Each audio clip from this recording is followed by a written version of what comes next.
अमीर और अमीर बनता जा रहा है और गरीब गरीब ही रहता है। मिडिल क्लास में ही रहता है। ऐसा क्यों? क्यों ये रेशियो बदलता नहीं है? क्या गरीब कभी अमीर नहीं बन सकता? क्या गरीबों को वो रास्ता नहीं मालूम? क्या लगता है आपको? सो हेलो एवरीवन, आज दिल से ओपिनियन में मैं आप लोगों से एक बहुत ही इम्पोर्टेंट टॉपिक में बात करना चाहता हूँ। बेसिकली क्या होता है ना, हमें कुछ कुछ चीज़ें हैं ना स्कूल में एकेडमिक में नहीं पढ़ाया जाता है। बेसिकली हमें स्कूल में क्या सिखाया जाता है कि अच्छे से पढ़ाई करो, मेहनत करो, अच्छे नंबर लाओ and go and get a good job so that you know अच्छी लाइफ जी सको, नौकरी करो और एक दिन नौकरी करते करते करते करते रिटायर होते होते एक दिन मर जाओ। बस यही सिखाता है, इसके आगे हमें कुछ नहीं बताते। तो क्या ऐसे करके हम कभी अमीर बन सकते हैं? आज मैं आपके सामने 3 सवाल लाया हूँ। एक, पहला, क्या हम कभी अमीर बन सकते हैं? जो मिडिल क्लास होते हैं, जो गरीब होते हैं, वो क्या अमीर बन सकते हैं? दूसरा, ऐसा क्या है जो हमें अमीर बनने से रोक रही है? राइट। और तीसरा, अगर वो रास्ता हमें मिल जाए जिससे हमें पता चल जाए कि एक गरीब अमीर बन सकता है, तो क्या उस रास्ते पे चल के कोई भी इंसान अमीर बन सकता है? कोई भी हारा हुआ इंसान, कोई भी फेलियर क्या सक्सेसफुल बन सकता है? आज इसी पे बात करेंगे, ठीक है? वीडियो में बने रहिए। अगर चैनल में पहली बार हैं तो प्लीज़ चैनल को सब्सक्राइब कर दीजिए, लाइक कर दीजिए, ताकि आगे भी ऐसे मोटिवेशनल वीडियोस, और सिर्फ मोटिवेशन नहीं, एक्चुअली में रोड मैप कैसे आगे बढ़ना है ये आप सबको मिलता रहे। Right. Let's start from the beginning, ठीक है? दुनिया में, आपको पता है, दुनिया में पैसे कमाने के सिर्फ 4 तरीके होते हैं। सिर्फ 4, मतलब 4 के अलावा और कुछ नहीं होता। वो 4 तरीका क्या होता है? Basically there are 4 ways. First is E, दिख रहा है? Then S, then B, then I. ESBI। अगर आप ये ESBI को समझ लोगे तो आई एम डैम श्योर आपको सक्सेसफुल बनने से, रिच बनने से कोई नहीं रोक सकता, ठीक है? पहले बात करते हैं E। क्या है ये E? E stands for employ, right? Employ मतलब जो लोग बेसिकली नौकरी करते हैं, मतलब अपना समय बेचते हैं, अपना टाइम देते हैं। जितना समय वो देते हैं उसी हिसाब से उनको सैलरी मिलता है। इसको हम एम्प्लॉय कैटेगरी में रखते हैं। जो भी, जिसका कोई बॉस होता है, एज सिंपल एज डैट। मैं यहाँ पे कोई भी प्रोफेशन को गलत नहीं बोल रहा हूँ। मेरे ओपिनियन से हर कैटेगरी के बारे में क्या होता है मैं वो बताना चाहता हूँ। और ये जो ESBI है, कि बहुत ही popular book, rich dad poor dad, आप सब ने सुना होगा इस बुक का नाम, बट पढ़ा किसी ने नहीं होगा। इस बुक में, बुक के जो ऑथर है रॉबर्ट T कियोसाकी, उनका मानना है, उनका हिसाब है, उनका कड़ी मेहनत, उनके बहुत सालों का एक्सपीरियंस उन्होंने उस बुक में लिखा, और उस बुक से मैं ये ESBI आपको समझाने का कोशिश कर रहा हूँ, राइट? क्योंकि वो रिच डैड पुअर डैड हमें कभी स्कूल में कोई नहीं पढ़ाता, या स्कूल में हमें कोई चैप्टर में या कोई सब्जेक्ट में कभी नहीं आ सकता, राइट? एम्प्लॉय समझ में आया? एम्प्लॉय बहुत सिंपल है, हर कोई समझ में आता है, वर्ड से समझ में आता है एम्प्लॉय का मतलब क्या होता है। नेक्स्ट इज सेल्फ एम्प्लॉयड या स्मॉल बिजनेस। सेल्फ एम्प्लॉयड क्या होता है? एक्टर, डॉक्टर, जो खुद का बॉस खुद होता है। मैं एक शॉप खोला और वहां मैं खुद बैठ रहा हूं, तो मुझे ऐसा लग रहा है कि मेरा कोई बॉस नहीं है, लेकिन मैं खुद का ही बॉस हूं, मतलब मैं खुद का ही नौकर हूं। एक्चुअली बॉस भी मैं ही, नौकर भी मैं ही। मैं अपना टाइम खुद को देता हूं, खुद बैठता हूं, एंड देन मुझे उसके अगेंस्ट में पैसा मिलता है। मैं लॉयर हूं, चैम्बर है मेरा, डॉक्टर हूँ, क्लिनिक है, अगर मैं क्लिनिक में जा रहा हूँ मुझको उनके हिसाब से पैसा मिल रहा है। अगर मैं 10 घंटे काम कर रहा हूँ 10 घंटे के हिसाब से मिल रहा है, 12 घंटे कर रहा हूँ 12 घंटे के हिसाब से मिल रहा है। मेरी अपनी मर्जी होती है। लेकिन एम्प्लॉय में क्या होता है, मर्जी नहीं होती है, राइट। नाउ सबसे इंपॉर्टेंट चीज बी का मतलब होता है बिग बिजनेस। बिग बिजनेस क्या होता है, जहां पे एक सिस्टम काम करता है, वो खुद काम नहीं करता।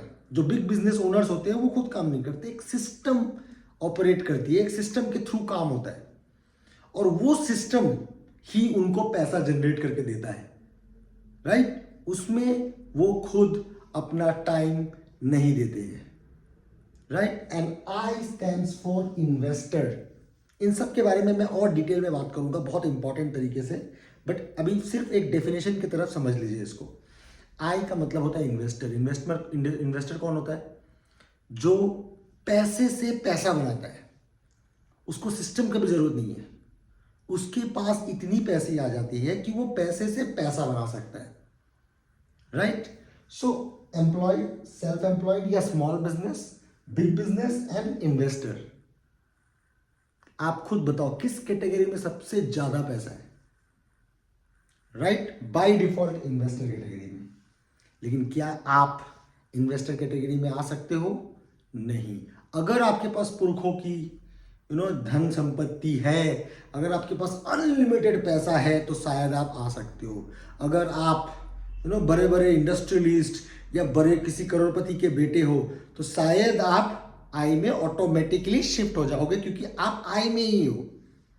लेकिन अगर मैं ग्रेड 0 से बात करूं, ठीक है, 0th जनरेशन, बेसिकली वो पुराने जनरेशन से कुछ नहीं आया, उससे स्टार्ट हो रहा है, तो आप या तो एम्प्लॉय में होंगे या तो सेल्फ एम्प्लॉयड या स्मॉल बिजनेस होगा आपका, राइट। अगर आपको बिजनेस करना चाहते हो तो आप एक छोटा सा बिजनेस खोल लोगे खुद का, या आप नौकरी कर रहे होगे। बहुत सारे लोग ऐसे मैंने देखा है जिसको नौकरी करना पसंद नहीं होता, लेकिन वो बिजनेस करता है, पर उनको ये समझ में नहीं आता कि वो बिजनेस में भी नौकरी करता है, मतलब खुद के लिए नौकरी कर रहा है और कुछ नहीं कर रहा है।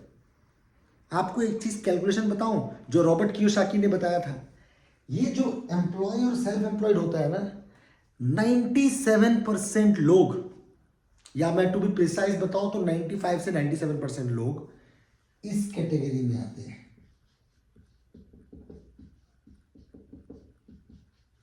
ई और एस कैटेगरी में, और बी और आई में आते हैं सिर्फ 5 to 3% लोग। Now the question is why so much of gap? क्यों ये 95% लोग उधर नहीं जा पाते हैं? 95% लोग इधर ही है और सिर्फ 5% लोग उधर है। बट रियल आयरनी पता है आपको, ये 95 लोगों के पास कितनी इकोनॉमी होती है हैंडल करने के लिए, मालूम है आपको? Only 5% of the world economy. मतलब दुनिया का जितना पैसा है ना, उसका सिर्फ 5% वो हैंडल करती है। और ये जो 5% लोग हैं, कुछ लोग, वो 95% पैसा हैंडल करते हैं। इसको मैं एक बहुत सिंपल एग्जांपल समझाता हूं ताकि आपको और क्लियरली समझ में आएगा। एक तालाब ले लो, एक तालाब में मान लीजिए 100 मछलियां हैं, ठीक है। अब वो 100 मछलियां को उस तालाब में बीच में डिवाइड कर दिया गया, ठीक है, बीच में डिवाइड कर दिया गया, और एक तरफ सिर्फ 5 मछलियां रख दी गई और एक तरफ 95 मछलियां रख दी गई, ठीक है।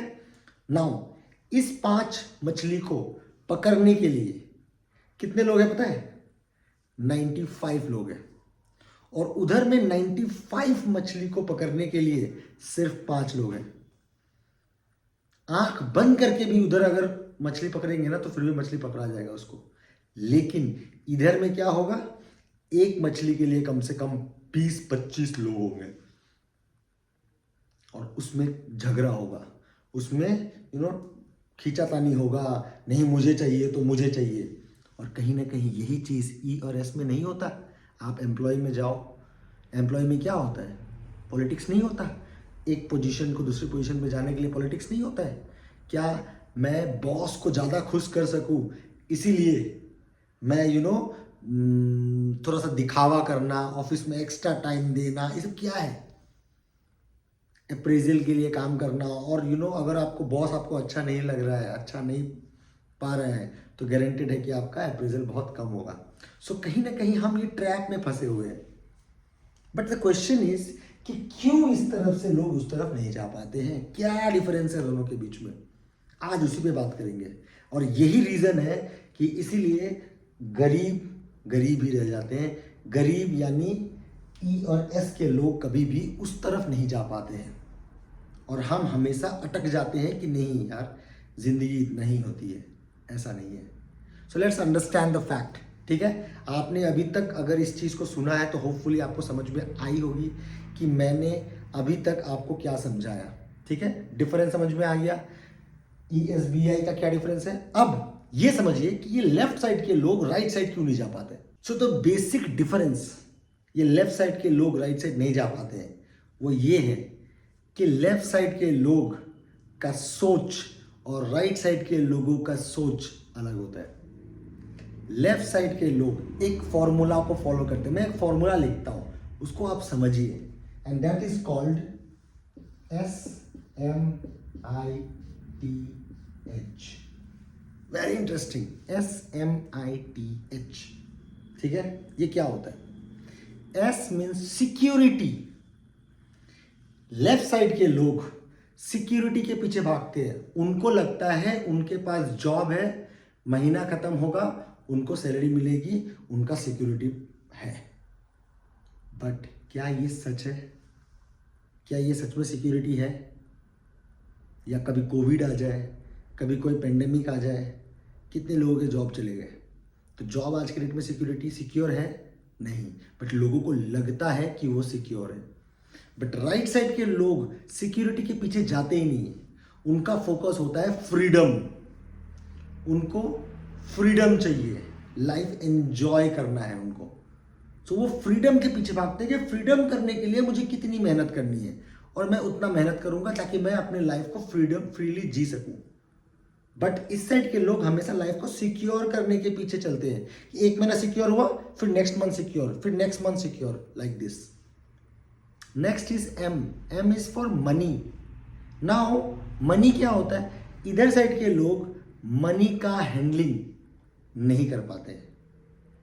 इनको लगता है कि मैं पैसा है, पैसे को बचाओ, पैसे को खर्च मत कर दो। पैसे को खर्च करूंगा तो मतलब खर्च इन द सेंस इन्वेस्टमेंट करूंगा तो होगा, कुछ नहीं होगा, लॉस हो सकता है। पैसे को सेविंग्स करो। लेकिन उधर साइड के लोग पैसे का सही यूटिलाइजेशन कर पाते हैं। I stand for again investments. Investments, इधर साइड के लोग इन्वेस्टमेंट करने से डरते हैं, that is risk taking capacity बहुत कम होता है। बट उधर साइड के लोग रिस्क लेना जानते हैं, कैलकुलेटिव रिस्क लेना जानते हैं। उनको पता है कि आज एक पाइपलाइन से पैसा आ रहा है, अगर मैं 2-4 और बना दूं तो हो सकता है कभी एक पाइप में थोड़ा लीकेज भी हो जाए ना, तो बाकी का पाइपलाइन मुझे कंटिन्यूअसली पैसा देता रहे। Right, then T stand is simple, time is equal to money. मतलब E और S के लोग टाइम बेच के पैसे लाते हैं, और B और I के लोग क्या करते हैं, उसी टाइम को खरीदते हैं। वो अपना टाइम कभी नहीं बेचते, वो टाइम खरीदते हैं और पैसा बनाते हैं।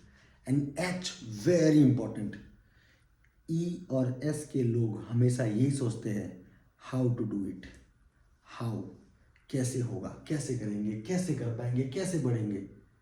लेकिन B और I के लोग पता है क्या सोचता है, वाई टू डू इट, मुझे क्यों करना है।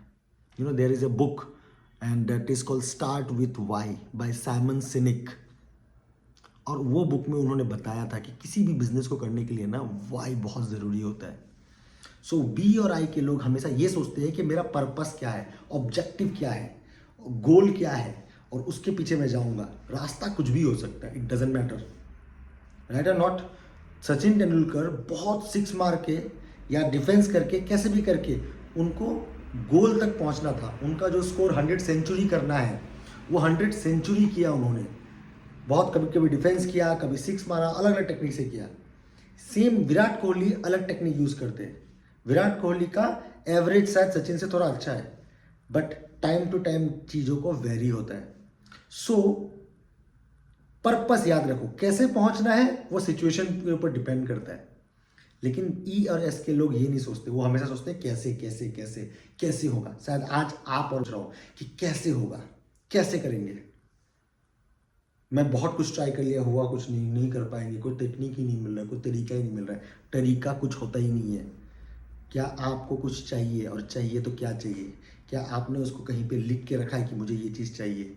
अगर लिख के रखे होंगे तो गारंटेड मैं बोलता हूँ उसके लिए रास्ता आपको मिल जाएगा, राइट? एनीवेज, सो ये जो स्मिथ है, ये स्मिथ एक माइंडसेट है बेसिकली। इधर साइड के लोगों का माइंडसेट और इधर साइड के लोगों का माइंडसेट बहुत अलग होता है। तो अगर मुझे ईएस से बीआई में जाना है तो मुझे अपना माइंडसेट को चेंज करना होगा। अगर मैं अपना माइंडसेट को चेंज कर पाया, आई एम डैम गारंटेड मैं बहुत आगे बढ़ जाऊंगा। अब माइंडसेट को कैसे चेंज करेंगे? माइंडसेट को चेंज करने के लिए वेरी सिंपल टेक्निक। आपको इतना ध्यान में रखना है कि जैसे कि एक छोटा सा बच्चा है, छोटा सा बच्चा इंडिया के किसी शहर में जन्म लिया, लेकिन जन्म लेने के साथ साथ उसको फॉरेन कंट्री में भेज दिया गया और 30 साल वो वहीं रहा। आपको क्या लगता है कौन सा लैंग्वेज, कौन सा कल्चर सीखेगा वो? उसी देश का जहां वो पला बड़ा है। सो हमारा सराउंडिंग, हमारा एनवायरनमेंट डिसाइड करता है हम कैसा बनेंगे। और सेम चीज यही होता है कि आप ई एस के सराउंडिंग में रहोगे, और हम हमेशा ई और एस के सराउंडिंग में ही थे, छोटे से लेके बड़े तक। हमारे फ्रेंड्स, हमारे स्कूल, हमारे ये, हमारे वो, हर कोई तो एक सेम सर्कल था ना। तो हमारा माइंडसेट तो वैसे डेवलप हो चुका है। अगर मुझे वो जगह से चेंज करके अपने आप को दूसरा माइंडसेट लाना है तो पहले मुझे अपना पहला वाला माइंडसेट को एम्प्टी करना पड़ेगा। और वो हम कैसे करेंगे? सिंपल। अगर माइंड को एम्प्टी करना है ना, तो सबसे पहले ये ध्यान में रखिए कि जो पुराने थॉट प्रोसेस, पुराने परसेप्शन, पुराना रीति रिवाज कि नहीं ये तो ऐसा ही होता है, इसको बदलना पड़ेगा। आपको नैरो माइंडेड से ब्रॉड माइंडेड होना पड़ेगा। आपको ये देखना होगा कि क्या कोई चीज़ को अलग तरीके से भी सोचा जा सकता है। तभी आप थॉट प्रोसेस को बदलोगे, तभी आप माइंडसेट को बदलोगे। रिच लोग किसी भी चीज़ को कैसे डिसाइड करते हैं, कैसे देखते हैं? मेरा हमेशा मानना है किसी भी चीज़ में मुझे अगर डिसीजन लेना होता है ना कि ये सही है या गलत है, मैं ये नहीं देखता कितने परसेंट लोग उसको सही बोल रहे हैं या कितने परसेंट लोग उसको गलत बोल रहे हैं। मैं ये देखता हूँ कि कितने परसेंट लोग जो सही बोल रहे हैं, बहुत परसेंट है सपोज, या कम भी है, क्या वो सक्सेसफुल है? और जो लोग जो इसको गलत बोल रहे हैं, चाहे वो कम हो या ज़्यादा हो, क्या वो सक्सेसफुल है? दोनों में से जो भी सक्सेसफुल होगा I will follow them, simple as that. Because success के पीछे सब आती है। Nobody asks questions to success. Success को कोई सवाल नहीं पूछता, राइट और not? So B and I जैसे करते हैं हमें वैसे ही करना है। वो सिस्टम चलाते हैं, हमें भी सिस्टम चलाना है, हमें भी सिस्टम बनाना है, राइट? ईएस हमेशा पर्सन सेंट्रिक रहता है, वो खुद से काम करता है, लेकिन बीआई सिस्टम सेंट्रिक करता है, ठीक है? सो इधर से इधर करने के लिए मुझे दो चीजें करनी होंगी। एक, मेरा माइंडसेट को शिफ्ट करना है, चेंज करना है, और दूसरा मुझे पता होना चाहिए कि बी और आई के लोग कैसा सिस्टम बनाता है, ठीक है? सो बेसिकली आज मैं आपको ESBI, क्योंकि ये नॉलेज हमें कोई देता नहीं है, और ये नॉलेज के बारे में मैं चाहता था कि आप लोगों को बताऊं, ताकि आपके पास बेसिक पता तो चले कि क्यों गरीब गरीब होते हैं और क्यों अमीर अमीर बनते रहते हैं। एक सिंपल सा लास्ट एग्जांपल देके मैं ये वीडियो को ख़त्म करूंगा। बेसिकली आप सोचो, एक जॉब करने वाला इंसान 60,000 रुपया कमाता है महीने का। Let's take the example of 60,000 पर मंथ। उसने डिसाइड किया कि एक काम करता हूँ, फैमिली बढ़ रहा है, एक कार ले लेता हूँ। और उसने वो कार को लिया, कार लिया, और कार को उसने कैसे लेगा? EMI में लेगा। EMI में लिया, लेट्स सपोज उसने स्विफ्ट डिजायर या होंडा सिटी ऐसा कोई कार ले लिया, EMI में कन्वर्ट कर दिया, 5 सालों के लिए EMI कन्वर्ट हो गया, ठीक है? अब 5 सालों तक वो काम कर रहा है, EMI पे कर रहा है, काम कर रहा है, EMI पे कर रहा है। 5 साल के बाद उसका सैलरी हो सकता है 60,000 से 1 लाख हो जाए, अगर वो अच्छा काम करता है तो। नॉर्मली होता नहीं है, बट लेट्स से 60,000 से 1,00,000 हो जाए, राइट, और उसका EMI भी खत्म हो जाए, 5 सालों के बाद क्या होगा पता है? वो फिर सोचेगा कि एक काम करते हैं, ये पुराना हो गया है गाड़ी, स्विफ्ट डिज़ायर, होंडा सिटी, थोड़ा अपग्रेड करते हैं, थोड़ा क्रेटा टॉप वर्जन पे या थार ले लेते हैं। और वो फिर क्या करता है, अपने आप को फिर 5 साल में फिर EMI में डाल के अगले 5 साल तक अपना ज़िंदगी जीता है। सो एक ES के लोग हमेशा EMI में अपना लाइफ जीते हैं। अब एक चीज़ देखो, कार किसने बनाया? B और I के लोग। EMI का फैसिलिटी किसने दिया? बैंक ने दिया। बैंक को पैसा कौन इन्वेस्ट करता है? B और I के लोग इन्वेस्टर्स करते हैं। आपको सैलरी कौन दे रहा है? B और I के लोग। तो हर एक चीज तो B और I के लोग ही कर रहे हैं, आप बस उस पर कठपुतली की तरह चल रहे हो, राइट। सो इतना याद रखिएगा कि E और S का माइंडसेट को तोड़ना पड़ेगा, तभी B और I में आ सकते हैं।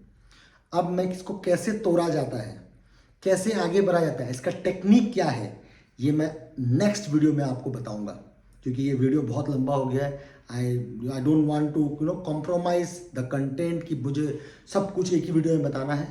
इस वीडियो में मुझे कमेंट करके बताइए कि आपको रास्ता चाहिए, step by step road map चाहिए। अगर चाहिए तो प्लीज़ लाइक सब्सक्राइब करें और हमें फॉलो करें। नेक्स्ट वीडियो जल्दी आएगा। Thank you very much, bye bye.